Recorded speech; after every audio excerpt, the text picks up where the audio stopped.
Hey everyone, it's Amanda with My Life, My Way.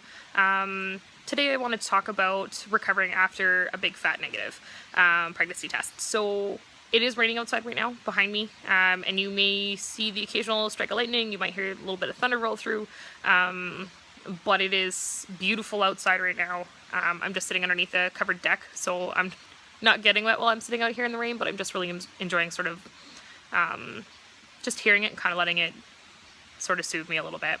I'm now into cycle day 7 of cycle 14, and cycle 13 we baby danced like crazy. We had some good positive symptoms. I was tired, I was kind of cramping my lower pelvic cavity, which I've heard can be sort of associated with sort of implantation cramping.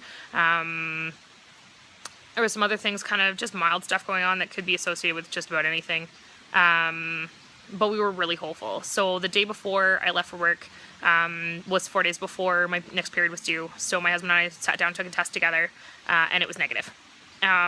Which was kind of disappointing, but you're still 4 days before your period comes in, so you might still get a positive yet.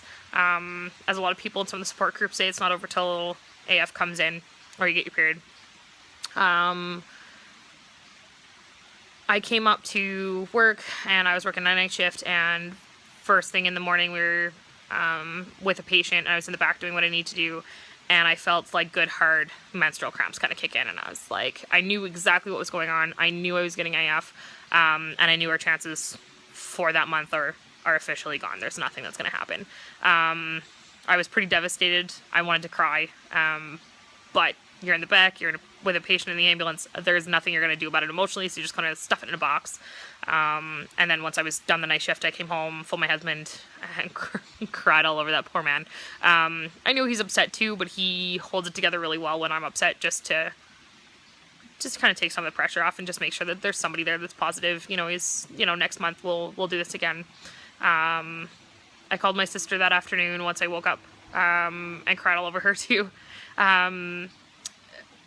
There have been months where getting a negative isn't really a big surprise. There's no pregnancy symptoms, or you didn't have the opportunity to really baby dance during your fertile week. I work out of town, so there have been the occasional months where we haven't baby danced at all.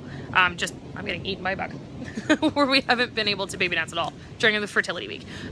So when you get a BFN, to be completely honest with you, I don't even bother testing.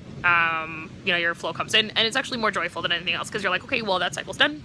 We'll move on to the next one, and hopefully we'll actually get a chance to baby dance, and maybe we'll get pregnant this month. Because I had symptoms this month, because we were so hopeful, and really, honestly, I think it's starting to get to, we're over the year mark now.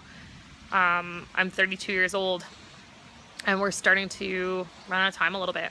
And so now when I see negatives, or we don't get the opportunity to baby dance during our fertile week, I start getting more frustrated than I was, and more hurt by it, and a little more devastated every time it kicks in. To compound problems a little bit, that afternoon I was on Facebook, and a friend of mine announced that she's pregnant. And don't get me wrong, I'm happy for her. Her and her husband have been committed to each other for years. They're going to make phenomenal parents, and there is nothing I have for them but joy and the hope that they have a nice, healthy pregnancy, a healthy, safe delivery, and just a healthy, happy baby when they're done. And even while I was crying about it, I wasn't crying because it should have been me, or I've been trying for longer, or anything along those lines. Like, that wasn't ever how I felt about it. I'd try to keep any of those negative sort of thoughts out of my body, and out of my brain. They don't need to be there. It is not her fault that I'm having fertility issues, or their fault I'm having fertility issues. And really, there should be nothing for them but happiness. And really, that's kind of the way it is for me. When I find out somebody else is pregnant, the only thing I feel is sadness for me, because I keep getting left with, I want to be there too. Not that you shouldn't be there and I should, or I should have been there first. It's just, I also want to be in the same spot they are in. Yeah. So it was a pretty rough night. There was a lot of tears. The next day I got up, I did some yoga, just relaxed, just breathe. I took a bath, which is the first time for me taking a bubble bath in probably ages, just because I don't get enough time to most times.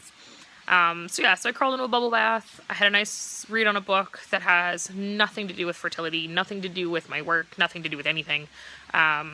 Just sort of a nice, easy read. And just relaxed a little bit. I talked with my husband again and my sister, and they're really my biggest support group around. I also talked a little bit on my TTC group on Facebook. Well, it's not mine, I'm just a part of it, obviously. Just to get a little bit of support. The women on there are fantastic. Some of them have been through TTC and successfully gotten pregnant and carried. Many of them are still trying. Many of them are in the same... they're on the same journey and the same path as you are. They might not be exactly in the same spot. Obviously, nobody has exactly the same journey. But they're there for you just the same. With no judgments. And there are lots of people on there that, they've been trying for a year or two, and they've seen many people get pregnant and go all the way through to having a baby before you ever even get your positive. So there are resources there, and there's support there. And if you're getting your BFP or your big fat negative on a month where you were hoping for a BFP, where you had symptoms, just try and take a deep breath. Go to your support resources, and take a little bit of time for yourself. You have to heal mentally past something like that, in order to kind of keep moving and keep going forward. So, I just want everybody to stay positive. I know it sucks, but there is still another month. I haven't hit menopause yet, so I still got at least a couple more. I think what's kind of holding me right now is that I'm on cycle 14. I usually have actually 5-week cycles, so by just about the end of my week 14 cycle, I go back to see my fertility specialist. All of our testing will be done by then. The only thing we're waiting on now is my husband's semen analysis, so that should be fun. I don't have to be there. That's probably a good thing. He doesn't want me around. And then I think our next step is to try Femara, because I have PCOS, and that's sort of the new sort of trend on drug for PCOS patients as sort of like a first round of medication. And I think she wants us to do IUI as well as baby dance around that. So wish us some luck.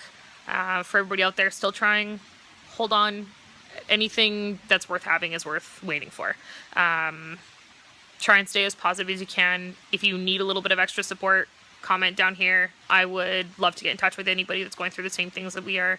Look on Facebook, look for those TTC groups, go to your family, go to your friends that know what's going on. And I found that breaking the silence is helping, for me too, where I'm not just not telling anybody that we're trying to get pregnant and having issues, where if somebody asks why we're not having kids, instead of just saying, oh, whatever, I've been trying for 13 months now, and it's not happening. We're seeing a fertility specialist. And it tends to shut people down a little bit and sort of raise the awareness that there are actually a lot of people out there that are having fertility issues.